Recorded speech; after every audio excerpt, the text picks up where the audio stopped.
Welcome back to Bumblebee. We're back with a part 2. Some more unholy things that some unholy people did in some unholy times. Let's do it. Here are the top 10 unholy things European kings did to their wives, part 2. Kicking off the list at number 10, a goodnight kiss.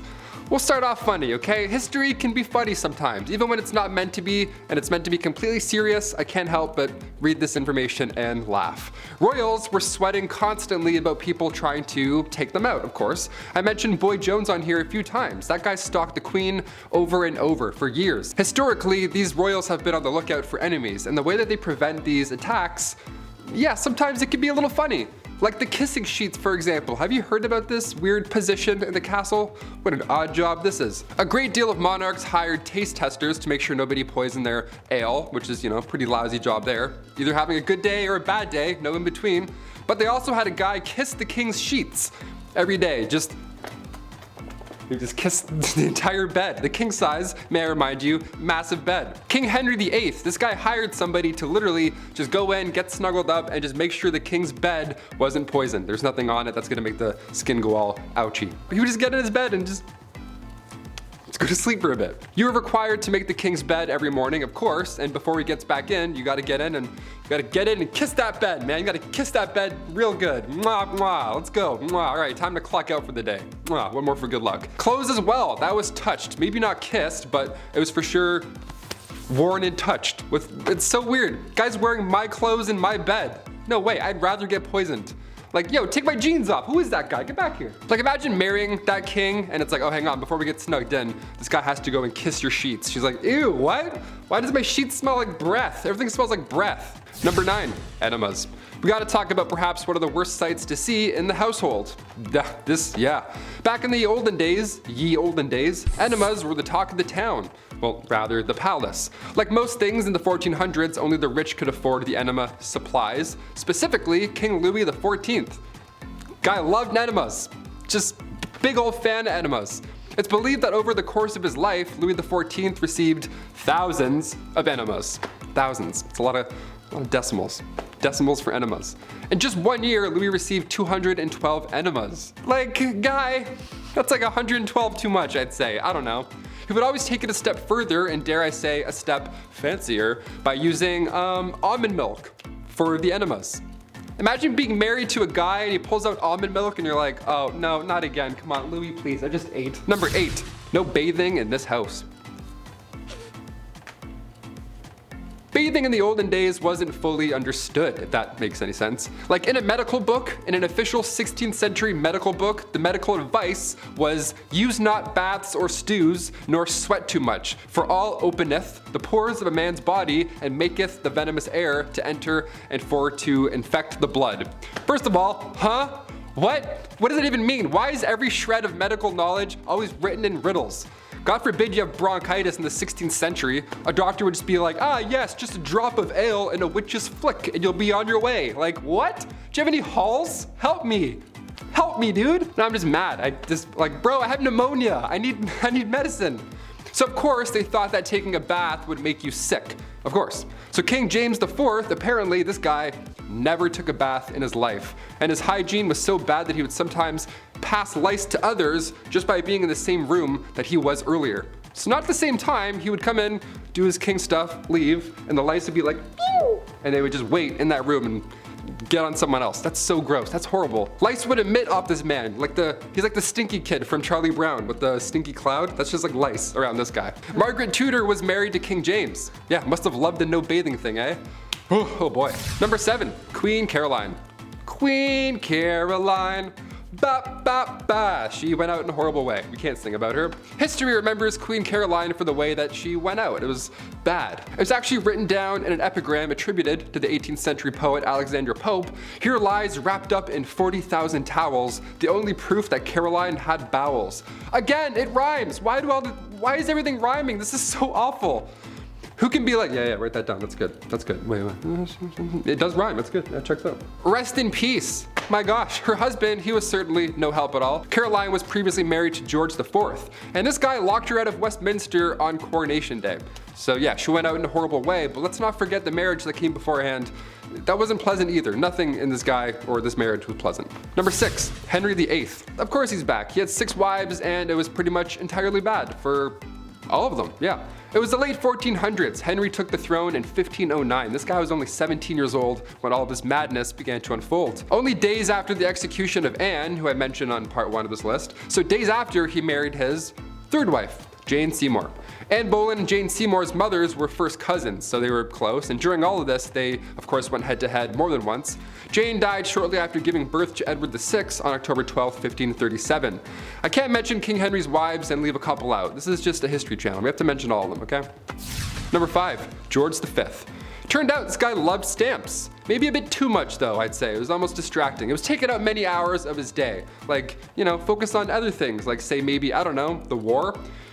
King George V continued to collect stamps during World War I. Everyone's trying to stay alive. George is just in the background like...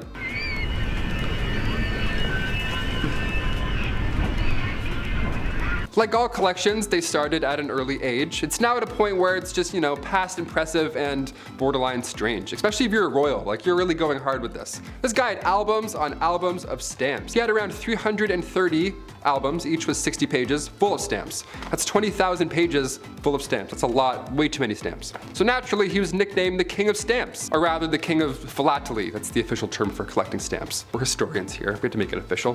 Back in 1905, he set an all-time stamp record. Ho ho! The most money ever spent on a stamp. This guy dropped like 220,000 on one single stamp. Somebody even asked the prince down the road if he had heard about the fool who had spent 1,400 pounds on a stamp. And he was proud. He was like, oh, that fool? It was I. Number 4, Rudolph II. The Holy Roman Emperor from 1552. He was known as a collector. Yeah, some princes collected stamps, others collect zoo animals. We're all different. Yeah, his castle was home to lions, tigers, and not bears, but orangutans, so good luck getting your 8 hours. He also collected human artifacts, like body parts after they've been, so that's watch your step, I guess. Welcome to MTV Cribs, don't mind the jar of eyes, watch out for the lion's tail, careful, what a mess. He's quite important in history though, I guess. He supported the scientific revolution, and he also poured tons of money into astrology, so next time you read your horoscope, remember it's Bones in the Jar Benny that's responsible for that one. And also, in case you're wondering, yeah, he didn't pay attention to any of his wives or anything like that. He was just, no, jars for me, jars animals, I'm all set. Number 3, Don Carlos. Spanish Crown Prince, the guy who just enjoyed being the worst human alive. Let's talk about him. Back in the mid-1500s, the eldest son to King Philip II of Spain was... yeah, I want to say worse things, but he was just a really bad person. YouTube, he was just a bad guy. Now, it's been noted that he was born with a hunchback and one leg was shorter than the other. Historians like to bring that up first, and how maybe he had the odds against him with these disabilities growing up, and people often feel bad for him a little. To that I say, don't. Nah, don't do it. Don Carlos was made hero of the opera by his dad. Dude was fine. Philip II of Spain? Yeah, he would hurt a lot of people. He would hurt animals and people just for fun. According to historians, Don Carlos once made a cobbler eat a pair of boots because he didn't like how the pair of boots looked.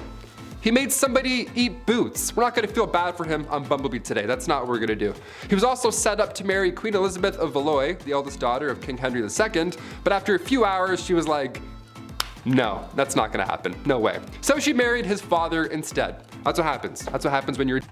In 1564, a few brides were lined up for Don Carlos. Mary, Queen of Scots, was one of them. Margaret of Valois, we know what happened with her, and Anna of Austria. But his mental conditions grew worse and it went south. Shocker. Number 2, Heart of Glass. King Charles VI, once nicknamed the Beloved and then quickly nicknamed the Mad. What happened? After he became King of France in 1380, he would have these episodes, let's call them. He would believe he was made of glass and he didn't want anybody to touch him. He had this glass delusion, which was surprisingly not uncommon, believe it or not, for this time period. Believing you were made out of glass in some way, shape, or form, be it in your head, butt, shoulders, or back, really spiked around the mid-1400s, and Charles VI, aka Charles the Mad, he wouldn't let anybody, not even his wife, near him at all. I'm not making fun of somebody for having a fear like that. I mean, most likely historians believe he was schizophrenic, so obviously I'm not ripping on that. But Alexandria of Bavaria, another royal who had this glass delusion, she too believed she had swallowed a grand piano made of glass, so she had to enter rooms sideways to avoid it shattering. I don't know what's going on with this glass delusion, but I'm glad it went away. I don't know. And finally, number 1, King George IV. Voted as England's worst king by historians. So that should already tell you a good amount of this guy. George was another one of those monarchs who was a little too invested in his, intimate side quests, if you know what I'm saying here, like all these other kings we've talked about. He was a bit busy, being a stupid fool. This man was trying literally everything to get a woman to sleep with him. Although he was the king and he was already set up, he was like, nope, I'm gonna go and keep trying with strangers and random. And he would throw a tantrum if they said no, or he would threaten to end his own life if he didn't get the girl. Like, you know what I'm saying? One of those kind of monsters. He would also keep trophies, lack of a better term, of all these conquests afterwards. He would ask each people that he slept with for a little piece of hair, and then he would keep them. He would like store them. Back then it was kind of common, I guess, for lovers to keep locks of each other's hair. Weirdly enough, because you don't have phone numbers or like any sort of way to remember someone, photos, I don't know. So you kept their hair. But after the king died, his brother found 7,000 envelopes, each with a lock of hair that was, quote, enough to stuff a sofa, end quote. So yeah, I'll leave you on that note. I think there's a hair in my mouth. That's kind of gross. Those are the top 10 unholy things European kings did to their wives. Part 2, there's a lot of unholy kings out there who do a lot of shady stuff. So if you want a part 3, comment down below and we'll do it. I'm your host, Taylor McWaters, and I'll see you next time. Bye. It's like Henry VIII for this number 6 and like King George IV for number 7. I'm like, you're like, oh, almond milk. Nice, that's a good choice. He's like, no, check this out. You're like, oh, what? There's the fine print.